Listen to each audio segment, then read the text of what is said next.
No se trata de conocer mi verdad. Vosotras sabéis que muchas veces, con frecuencia, de forma no intencionada, buscamos imponer nuestra verdad a los demás, considerando que nuestra verdad es la verdad, que lo que vemos es toda la realidad y no solo un pequeño aspecto de la realidad.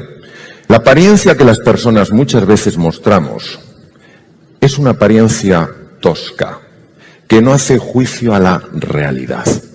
¿Y esta apariencia de dónde viene? ¿Por qué se genera así? Es una mezcla muy compleja.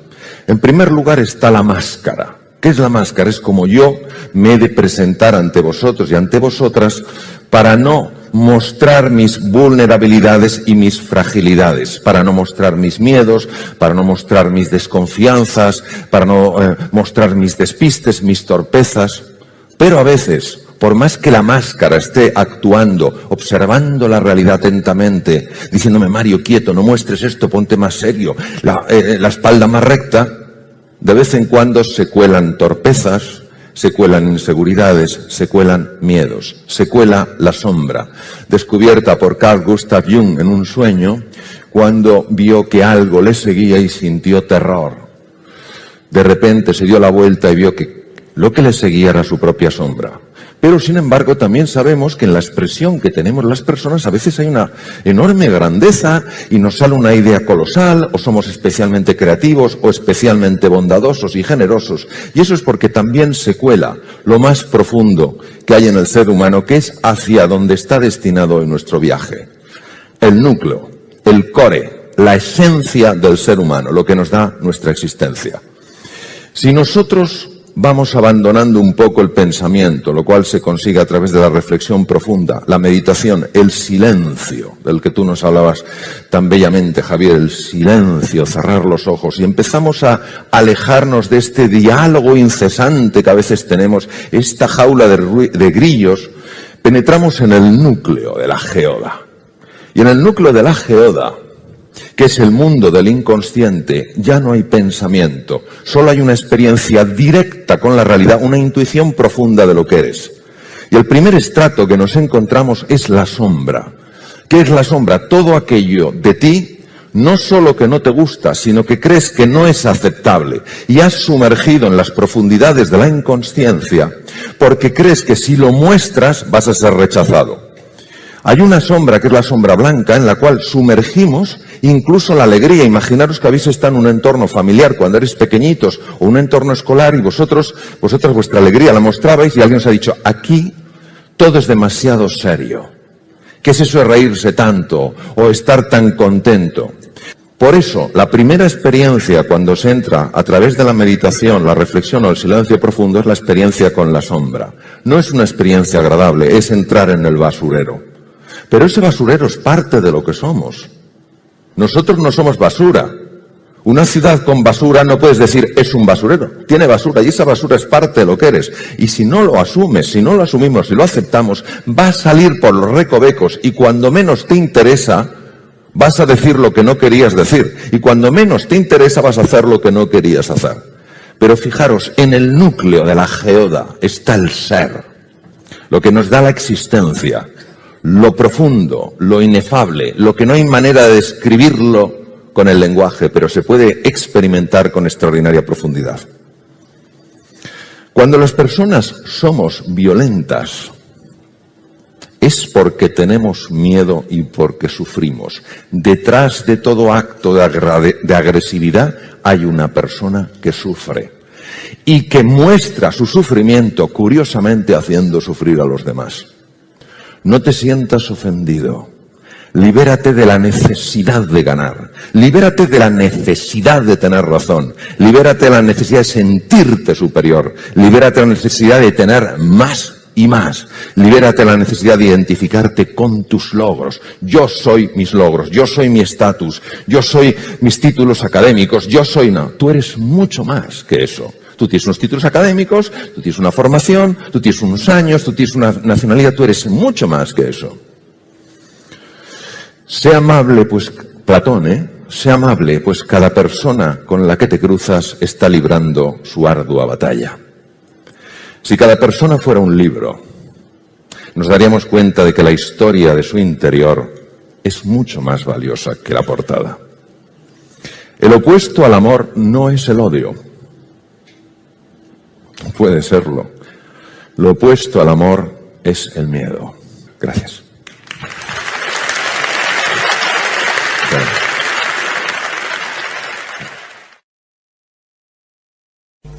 El sentido de la vida es algo que cada uno lo va a deducir, porque me encantaría que pensáramos juntos. Cuando estoy hablando de una dimensión espiritual, no estoy hablando nada más que de abrirse a la posibilidad de que esta dimensión exista. No hablo de abrazar un credo o un dogma, aunque algunas personas insistan en decirnos que es la única manera de abrirse a esta dimensión. Estoy hablando de algo mucho más profundo, de entrar en contacto con algo lo más íntimo que hay en el ser humano.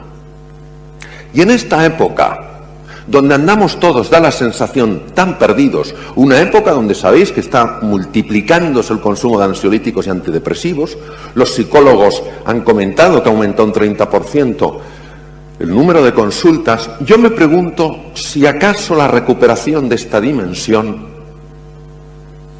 no nos sacaría de la edad de la ansiedad en la que vivimos. Si recuperar esta dimensión, por lo menos abrirnos a la posibilidad de que exista, no ayudaría a nuestras mentes a estar más serenas, no ayudaría a cultivar nuestra sabiduría y abrir nuestro corazón. Por eso que cada uno haga esta reflexión y si lo decide, que empiece esa búsqueda personal de la que ya hablaba el grandísimo Campbell, el hombre que más ha conocido, que mejor ha conocido la mitología tanto de Oriente y de Occidente. Hombre que decía, el sentido de la vida es hacer que los latidos de tu corazón sintonicen con los latidos del universo. Y ahora vamos al segundo tema. ¿Somos lo que pensamos? Y aquí tenemos que ir a la sabiduría ancestral. Irnos, por ejemplo, a la India, hace 25 siglos, donde se escribía en lengua pali, y coger el Dhammapada, la recopilación de los textos de Sakyamuni Buda, el primer Buda, Gautama Siddhartha, que dice textualmente lo siguiente en un fragmento: nuestra forma de vivir está moldeada por nuestra mente. Acabamos convirtiéndonos en aquello que pensamos. Claro, esto nos tiene que dar motivo de reflexión y decir, bueno, vamos a ver, ¿esto puede ser así? ¿Puedo yo con mi pensamiento construirme o destruirme? ¿Realmente puedo transformar mi forma de ser en la vida cambiando mi forma de pensar? Los pensamientos perturbadores, tipo, no soy capaz, no hay solución, desesperanza, activan emociones aflictivas, como el resentimiento, como el miedo, como la frustración, como la ira, como la desesperanza. Esto da lugar a una activación de todo un sistema extremadamente complejo, se llama el sistema nervioso simpático. Os voy a decir el efecto de estas emociones aflictivas cuando se mantienen en el tiempo. No quiero ver a nadie salir del circo Price diciendo, Dios mío, tengo todas las emociones aflictivas, me voy a meter bajo un puente a llorar. Hablo extendidas en el tiempo. Primero, debido al cambio que producen en el riego sanguíneo del cerebro, alteran profundamente la capacidad de analizar y de pensar con rigor, es decir, con alcance, con anchura y con profundidad. Segundo, bloquean casi por completo el proceso creativo, porque los lóbulos prefrontales son clave. Tercero, alteran enormemente la memoria, la capacidad para aprender. Cuarto, generan insomnio. 5, sobrecargan el corazón. 6, facilitan arritmias. 7, generan hipertensión. 8, aumentan la grasa abdominal. Pero ojo, no salgamos del circo Price, veamos a alguien con aspecto tipo tonelillo y le digamos, madre mía, tú debes tener emociones aflictivas por todas partes, porque no necesariamente es así.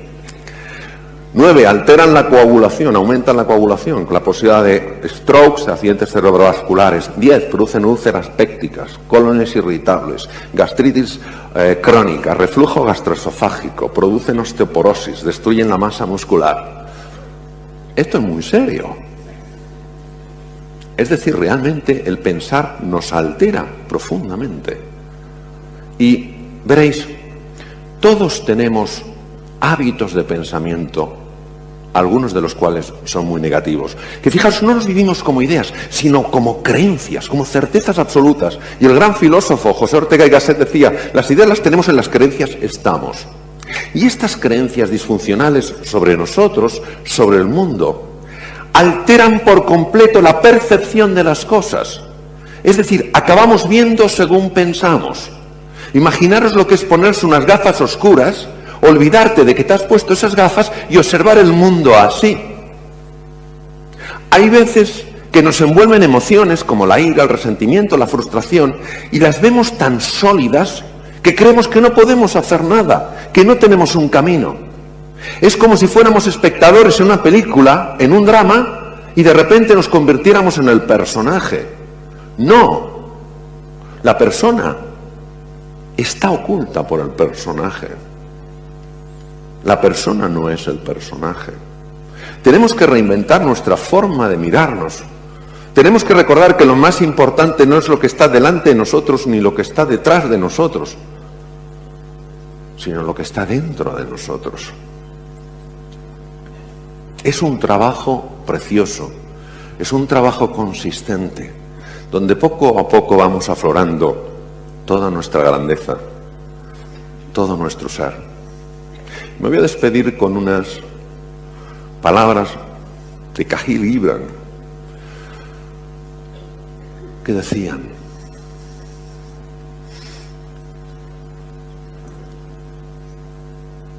en esos inviernos que soporta el corazón,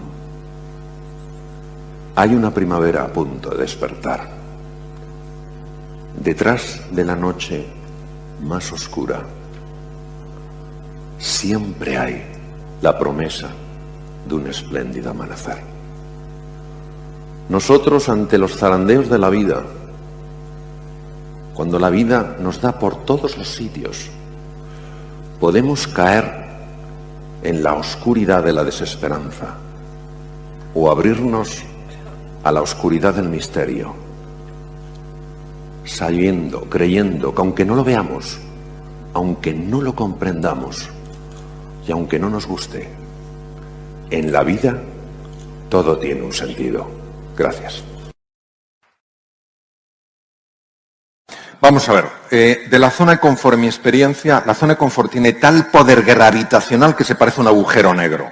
Cuando yo salgo de la zona de confort, me siento peor que cuando estaba dentro. Sin embargo, estoy mejor. De hecho, esta zona se llama zona de breakdown, zona de hundimiento. ¿Qué ocurre? Que al sentirme peor y creer que los sentimientos son mi brújula, vuelvo a la zona de confort.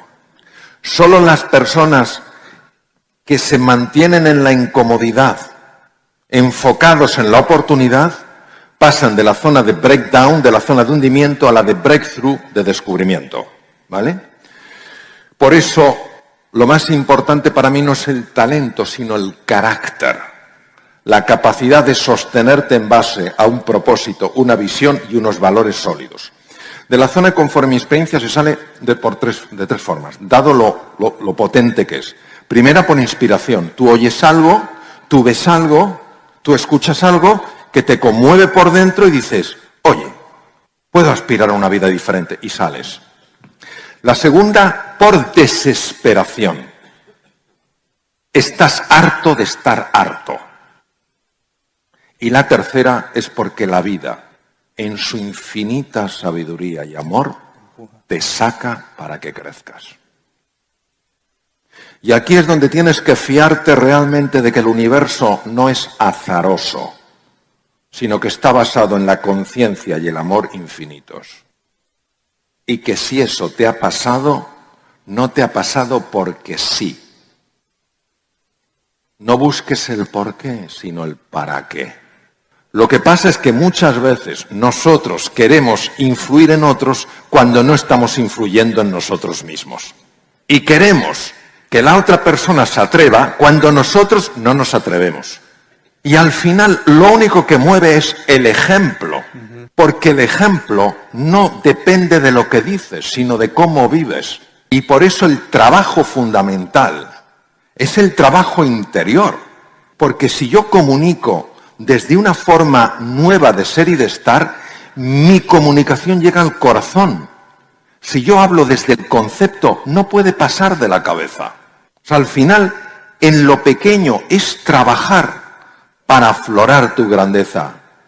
En una ocasión Gandhi, que ya era un hombre muy conocido, hizo una declaración y la declaración fue: este día no hablaré. Bueno, bastaba que dijera algo Gandhi para que todo el mundo quisiera saber. Total, que él iba a hacer un viaje en tren, iba con un discípulo que es el que lo contó. Y un periodista le localizó en un vagón y empezó a dar golpes en el cristal. Gandhi, Gandhi, Mahatma. Mahatma es el más grande, su nombre de pila era Mohandas. Gandhi, Gandhi, ¿cuál es tu mensaje para este día? Ya podéis imaginar, había dicho que no iba a hablar. ¿Y cuál es tu mensaje? Pero Gandhi no había dicho que no iba a escribir. Escribió en un papel y lo puso en el cristal. Que ponía: mi vida es mi mensaje. Es importante, sí, que hablemos, sobre todo que hagamos. Y ahí es donde nos quedamos. Escribimos libros sobre liderazgo y no lideramos. Escribimos libros sobre la comunicación y no escuchamos. Eso es lo que yo te diría. De nuevo, San Juan, la verdad os hará libres. ¿Por qué tenemos menos impacto del que podríamos tener? Porque muchas veces no vivimos lo que decimos. Gracias.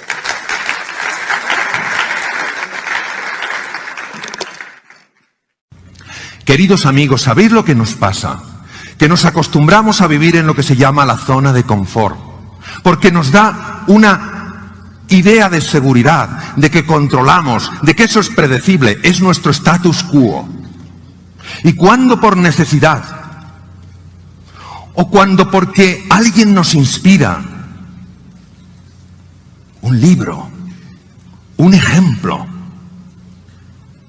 o cuando la vida directamente nos saca, sin pedirnos permiso, el ser humano, ante ese mundo nuevo, complejo, incierto, muchas veces, porque no sabe, no conoce su grandeza, se siente empequeñecido y deja que voces interiores como: no hay salida.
Tú no eres capaz, no mereces ser feliz, se adueñen de nosotros.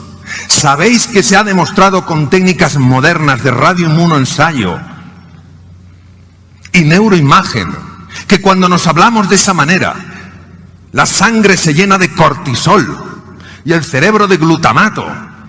¿Y sabéis lo que hace esto? Produce muerte neuronal.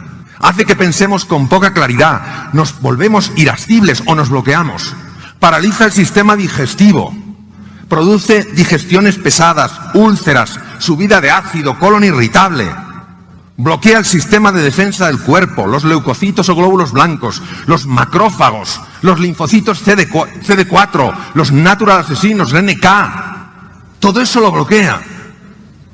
Sin embargo, cuando un ser humano ante la incertidumbre, ante la complejidad, en lugar de arrugarse, dice sí al desafío, y a pesar del miedo, a pesar de la oscuridad, cree que hay algo hermoso, que hay diamantes ahí en algún lugar y que los va a encontrar, está demostrado que empiezan a activarse genes rápidos en menos de 4 horas.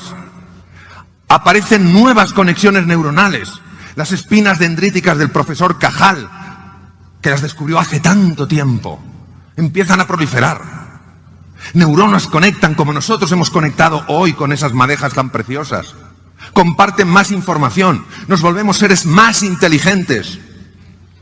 Además, células madre localizadas en las cavidades cerebrales, los ventrículos, empiezan a emigrar hacia los hipocampos, centros esenciales para controlar el miedo, centros que segregan dopamina, una hormona que te hace sentir confiado.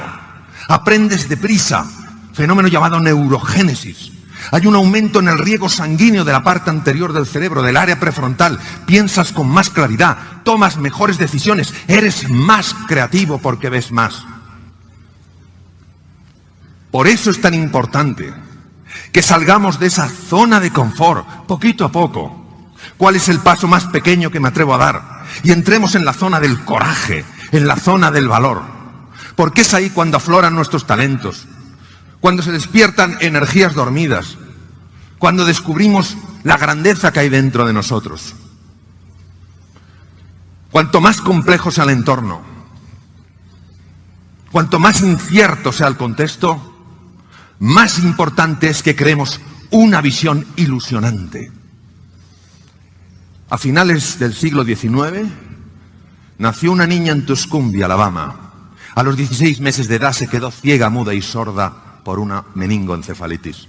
No obstante, con la ayuda de un ser extraordinario, Annie Sullivan, Helen Keller fue la primera mujer en la historia que se graduó con honores por Harvard.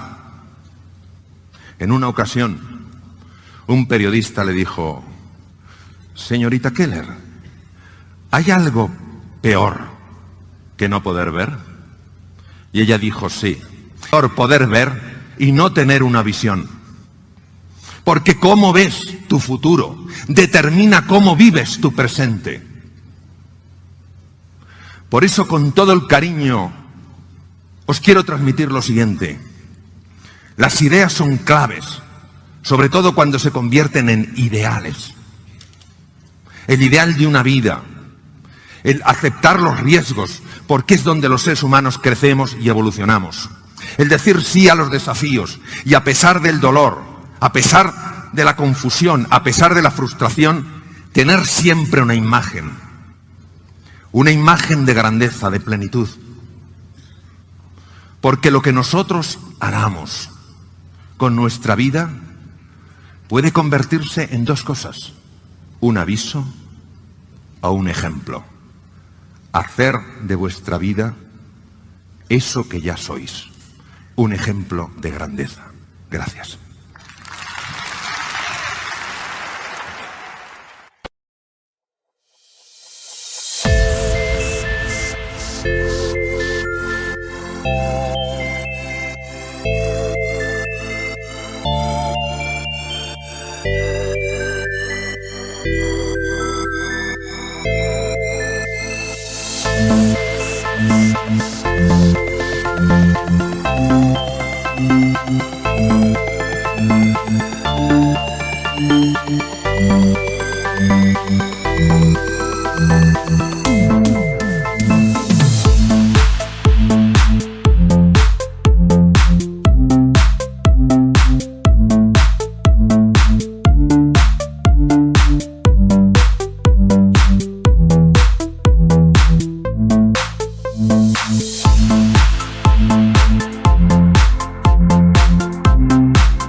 Thank you.